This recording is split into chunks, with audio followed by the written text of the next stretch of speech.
creating wealth, freedom, and security using real estate investing. This is Get Real Wealthy. On this episode, we're going to be talking about 5 things to watch out for on real estate listings for apartment buildings. Here we go. Some of these are a little trickier than you might think. Others are pretty apparent, but if you aren't sure what you're looking at when you're hearing these things in real estate listings, you're going to want to pay attention to this episode. Oftentimes, when we're buying apartment buildings, we'll see like that a building or roof has an AC replaced recently. So we'll see that as part of the listing, and we'll wonder to ourselves, okay, recently, like in the last 10 months, in the last month, or is that 10 years ago? What does recently really mean? So unless we have a date that's associated with that in the real estate listing, we have to double check and do our due diligence on what that actual means. The next point that we hear often when we look at real estate listings is that potential rents are this, whatever this number is.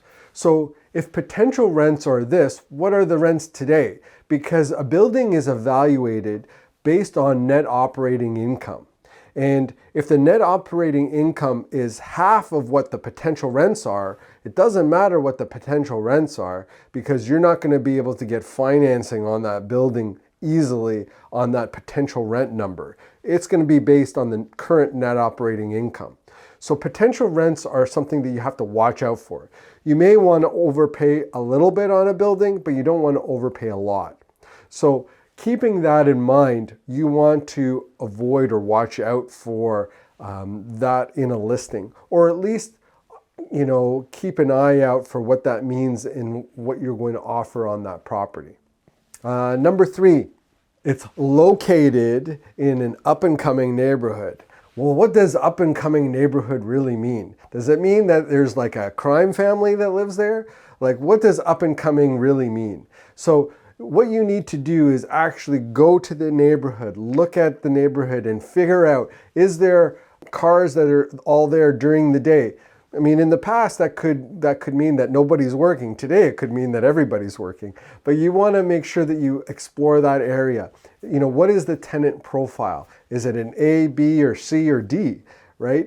And that way, you can spend some time and you need to understand it. So watch out for that when you see that in real estate listings. Number 4, that it is a century building or it's a historical building. A century building or a historical building immediately puts up my radar because it's basically saying that if I want to make any changes to the building or I want to do something to the building, it has to go through some heritage committee and it's going to cost me 10 times as much to get any capital expenses or work done in the building. And I really am not interested in doing that. Maybe if I'm at like the end of my career and I want to leave some sort of legacy and I want to do something like that, then perhaps I would do that. But at this point in my career, I'm continuing to increase my asset base and continuing to do what I really want to do, which is, make money for myself and for my partners. So buying a century building or historical building is something when I see in a listing, I go, uh-oh, watch out, okay? Number 5 is guaranteed rent. What does guaranteed rent mean? How can you guarantee rent?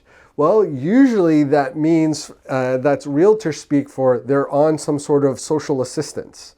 I want to be careful how I'm phrasing this, but it really is something you want to watch out for because it makes it hard to turn over units. It could be something that you could use to your advantage, but really it could mean that the condition of the property is quite low or the tenant profile is quite low. So guaranteed rent is something that you want to watch out for. Now, I'm going to give you a little bit of a bonus here. You also want to watch for the location of a property in relation to other properties.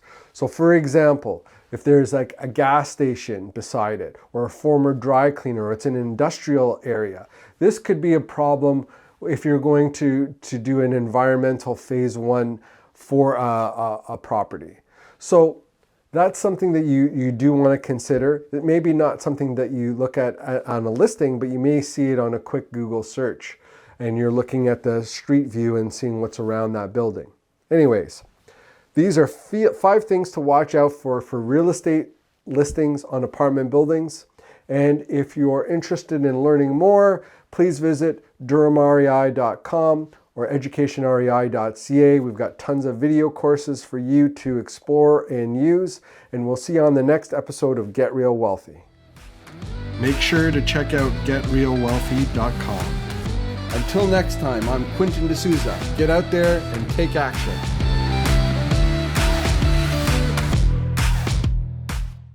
The views and opinions expressed in this podcast are provided for information purposes only and should not be construed as an offer to buy or sell any securities or to make or consider an investment course of action. For more information, go to getrealwealthy.com.